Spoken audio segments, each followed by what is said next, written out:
Tank, Mario, and Conor Benn. What do you think of those three fights for Pacquiao? Pacquiao maaaring bumalik sa pagbaboxing. Mark Magsayo, maaring hindi rin maituloy ang laban ngayong darating na Marso 1. Ayan ang pag-uusapan natin ngayon dito sa bidyong ito. Manny Pacquiao Pacman, 3 boxer daw ang tinatarget sa ngayon. Ito nga ay si Tank Davis, Mario Barrios, and Conor Benn. So Tank Davis nga is parang napakababa ng timbang nito kumpara kay Manny Pacquiao. So medyo mahirap ikasa ito at saka hindi natin alam kung talagang lalaban din ito si Tank Davis kay Manny Pacquiao. So kung usapang pera-pera, napakalaking pera ang magiging involved dito sa mga ganitong usapan. Kasi itong si Tank Davis is napaka-famous siya. Manny Pacquiao ay napaka-famous. So medyo malaki ang pipirahin nila kung magkakasahan itong dalawang ito. Kung magkasundo ito sa fight nila. Pangalawa si Mario Barrios. Sa tingin ko mas okay pa itong si Mario Barrios at medyo magpapanagpo ito sa timbang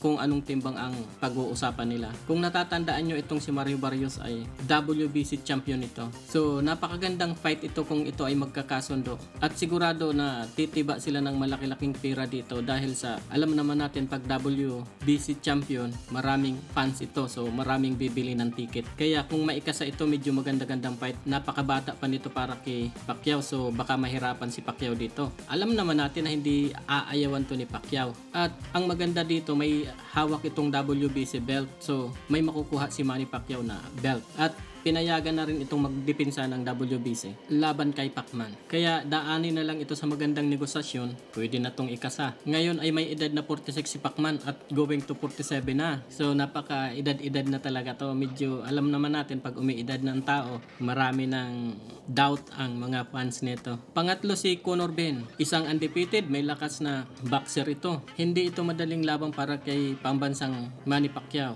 May lakas ito at napakabata pa nito. Ang pangit dito, wala siyang makukuhang belt kay Conor Benn. Kung natatandaan nyo noon, muntik nang maikasa ang laban nito ni Conor Benn tsaka si Manny Pacquiao. Hindi lang na ituloy noon ang laban nito dahil sa may kaso nga itong si Conor Benn dahil sa paggamit ng illegal na gamot. Kahit na bata ito si Conor Benn, hindi ito aayaw ni Manny Pacquiao. Basta malaki ang offer. Alam naman natin yon. Pera ang majority dito sa laban na to. Dollar talaga ang dapat ibayad kay Pacman. Baka $1 million or sumobra pa man doon. Alam ko na napakalaking pera ang magiging involved dito kung ito ang maglalaban. Kasi hindi yung papayag si Manny Pacquiao na lalaban lamang ng barya-barya. Milyon ang palitan niya pagdating sa peso. So napakaganda nito.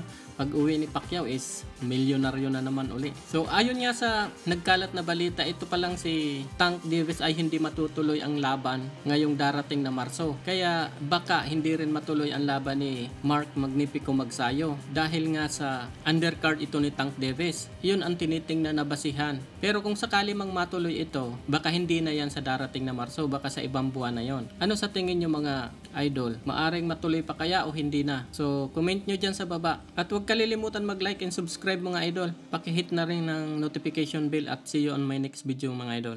Bye for now.